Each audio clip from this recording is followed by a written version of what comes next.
IQ, what's up, my brother? I just wanted to reach out once again to thank you for posting the videos that you did, even with the conversation that we had. I was just listening to all of them, and we raised some really good points. Now, those videos also. If this sound familiar, it's because this is our in-house Mr. USIU. He is on our episode number 6 of Ask IQ. Now you have connected the dots. Let's hear that one more time. IQ, what's up, my brother? I just wanted to reach out once again to thank you for posting the videos that you did, even with the conversation that we had. I was just listening to all of them, and we raised some really good points.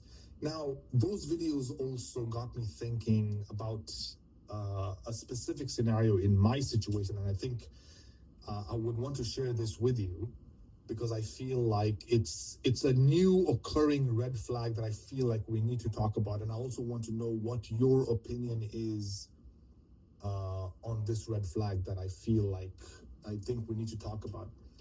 So let me try and set some context here. So this red flag will basically only be detected, or well, you can only encounter this red flag in the situation where the girl is probably in an underdeveloped country, and you as a man, you are in a developed country. So for instance, I'm here in the UK. I'm probably maybe looking for a girl in Kenya or Philippines or one of these Asian countries, whatever. And we know that well, from my experience and from most of the content that I've consumed, we know that women in underdeveloped countries cannot afford to be entitled. Let me repeat that again. So what do I mean by that statement? Like, they cannot afford to be entitled because underdeveloped countries have tough times. The economy is tough. People are struggling to make ends meet. So when times are tough, that's what builds strong men. But when times are easy, like here in the developed countries, we have the epidemic of the simping man. we don't have the COVID. COVID was an epidemic. We don't have that epidemic. The real epidemic is simping men. So right here in the developed countries, here in the UK specifically, and I'm pretty sure also in the US, the countries are developed. Most of these first world countries, it's a developed country. Times are easy. You can press a couple of buttons on your phone and get things delivered. Things are just working out. Whatever you need, you can just press a couple of buttons. The government is there for you, especially for women. Government is there for you. The law is there for you on your side. Simping men are there for you to support you, to cater to your every need. So things are totally different in developed countries. So my mentality is from all these talks that we've had, all the content I've consumed, the information that I have now, in my mind, I'm thinking, why would I want to be with someone who is entitled? Why would I want to share my success and my hard-earned work with someone that will not appreciate it?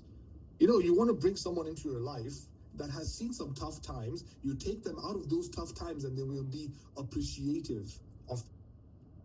Now, I let that tape play long enough for you to both catch the context and to form an opinion. He is saying that the women in the Western world, because things are easy, they are entitled. And that's why he imposed the idea of the simping man that is readily available for this entitled woman. And they are going to go out of their way to please that woman because the environment has created a situation or an attitude where that woman is entitled. The law is on her side. The government is on her side. The system is on her side. And so therefore, She has this entitlement around her, and then she can flip an app and order a man on a dating app.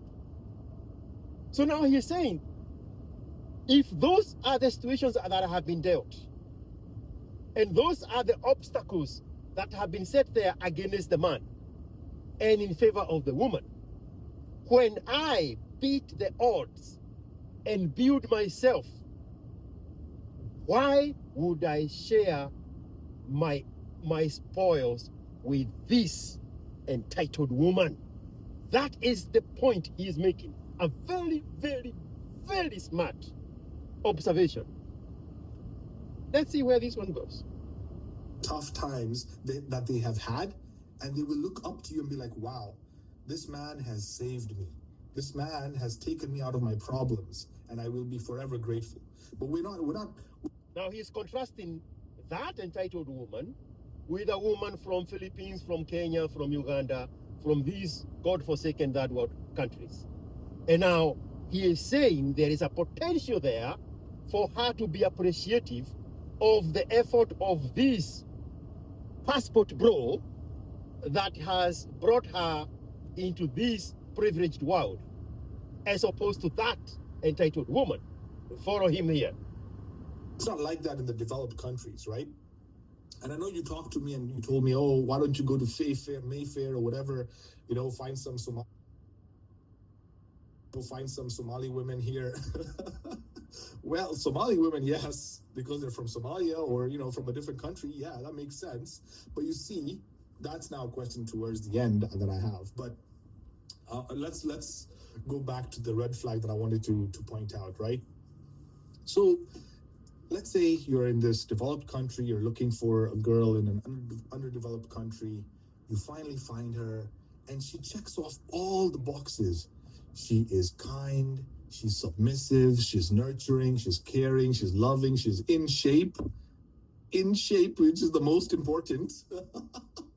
And she doesn't have an attitude. Oh, okay? Brother,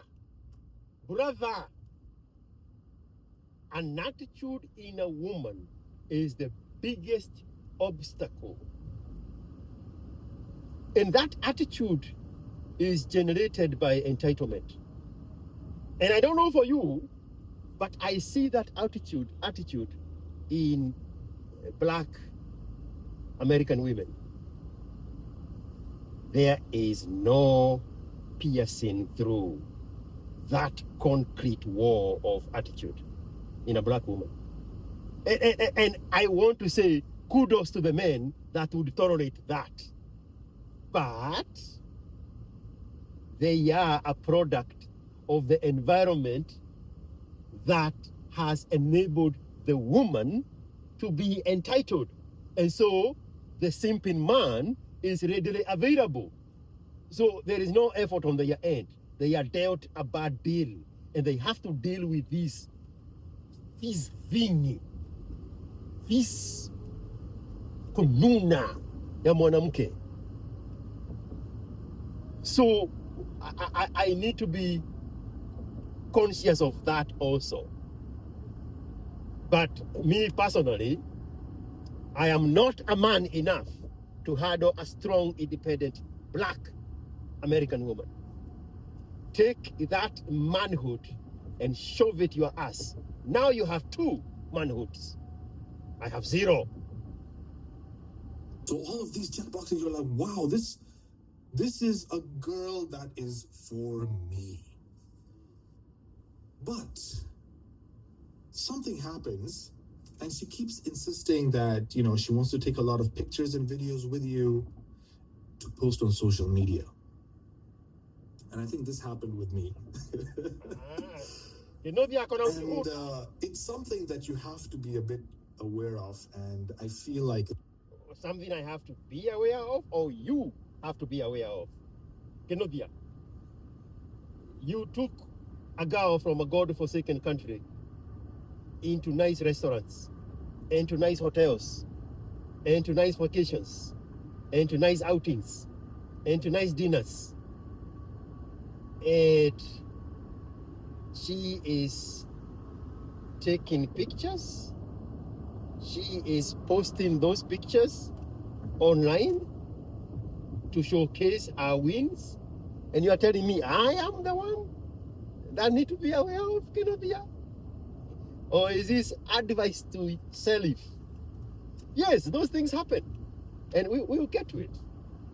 This is something that is driving these women to post this content on social media because it's trending, and if it's trending, it will generate, money, right? No. So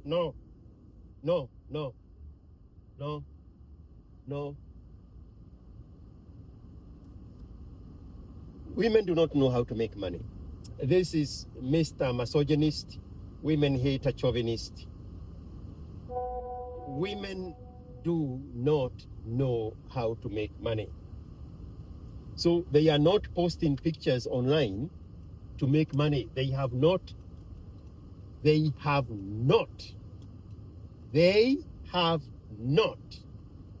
monetized IG.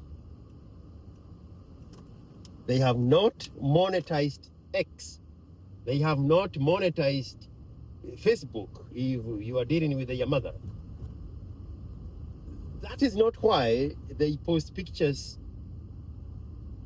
of themselves in a white hotel robe.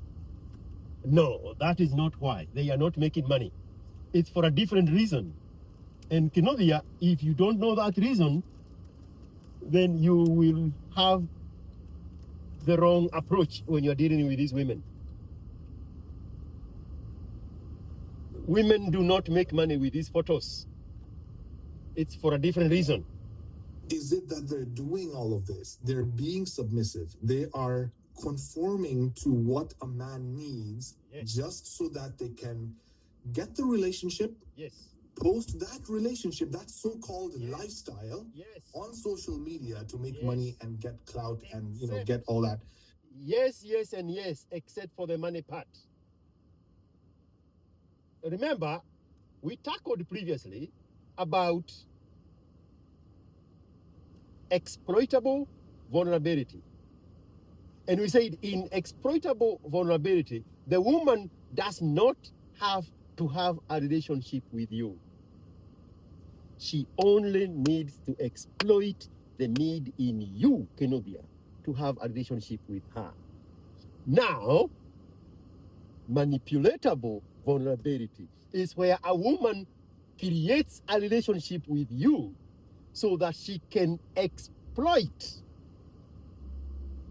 manipulate that vulnerability of the need for you to have a relationship with her. What you are explaining here sounds like a mashup between exploitable vulnerability and manipulative vulnerability, because you are almost not sure whether this woman wants a relationship. You are almost not sure whether this woman is actually in a relationship, because she is there for what the relationship is offering. The only thing I'm disagreeing with you here is the issue of why she posts the photos on Instagram.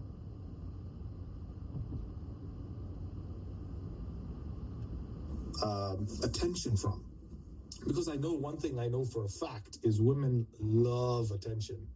Oh, they love attention. Like, oh man. Anyway, so my question here is like, is this going to be a healthy relationship? No. Because what if this trend dies out? Because trends always change. Today, let's say the trend is gold. Tomorrow, So I never intended to take this video all the way to this end, but he is forcing my hand.